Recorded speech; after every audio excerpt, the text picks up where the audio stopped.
By the guests and contributors on Conklin and Company are not necessarily those of 13 ABC. Now, Conklin and Company continues with Take 3, commentary and analysis from our panel of political contributors.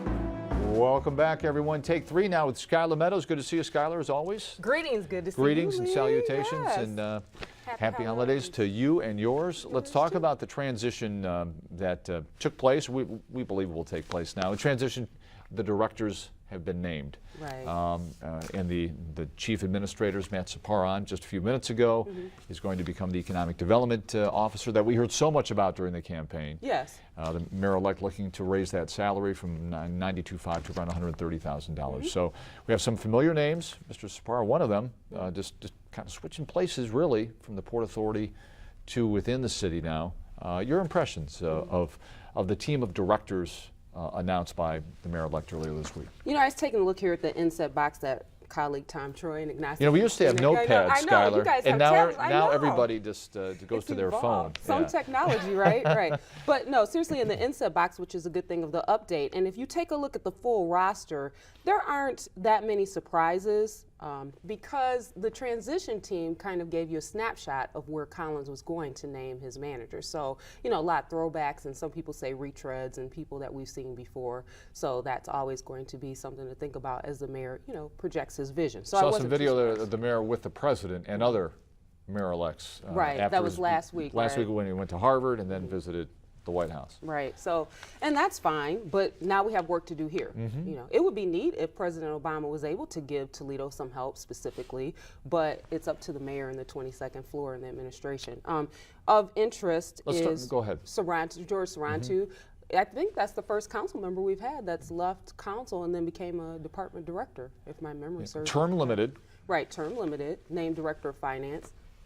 Has been the committee chair for what, 10 of 11, the past 11 years for finance. So I think he will serve the city well. Yeah, not, I mean, where it may be a first of that happening, perhaps not a great surprise, and I don't hear a lot of opposition to that move itself. Do you? Right. No, I don't think, and I don't Makes think sense? there's any opposition. That makes sense. But some of the other things that are highly concerning that I'm hearing out in the streets and from the community is that in the quest to show strong mayor and cut 20% of the executive positions, the deputy mayors. Right. Are you dumping too much on people? For instance, you have Lisa Ward. That's Lisa Renee Ward, right? Renee Ward, okay, correct. so she's an ex-blogger turned legislative aide, now turned executive assistant / public information officer. Those are two distinct jobs amongst themselves. And then to supervise the BCR, the Board of Community Relations, a highly functioning board that deals with diversity and community issues, plus supervise the Youth Commission, plus supervise the office Full staff. plate. Right, that plate is full, not to mention the chief of staff.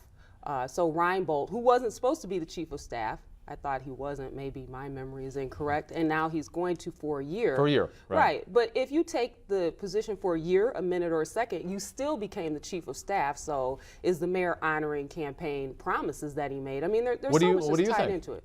Well, I think that if you say that you're not going to do something, it shouldn't happen. But I understand on the flip side of that, the need for mentorship. So my thing is, do the people have full confidence in a team that's announced and certain people in important positions are only going to do it for a year? That was the surprising thing. Were some of the younger people that helped him get elected left out? Maybe not so much because all of the names, ranks, and serial numbers haven't been released yet. You know, we're still looking at that mid-level management. But another thing that will be concerning is the change from division level to department, or department level to division level, specifically of affirmative action, among other things. I mean, that could be a throwback to the Finkbeiner, one of the Finkbeiner administrations, but at the same time, can we afford to do that?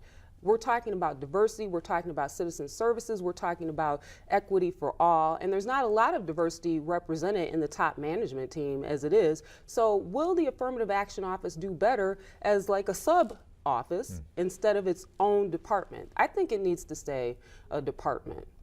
Lieutenant Moton, named police chief, that was the big headliner.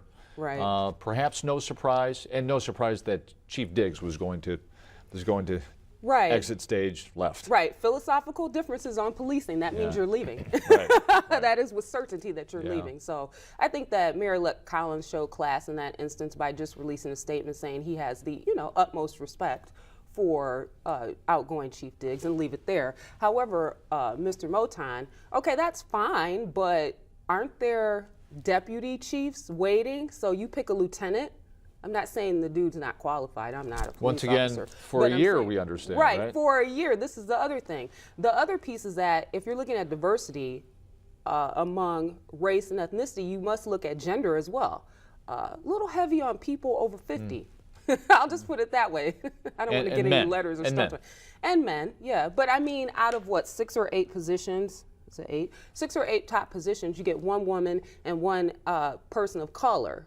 So, I mean, 1 out of 6 or 8, whatever it is, I guess that would be reflective in a way, but like I want to see the entire cabinet. So there's still concern that the diversity that was promised or the changes that are promised aren't coming. It still could be a work in progress. We'll see what happens in that first year because so much will happen in terms of personnel with some of those directors leaving after 1 year.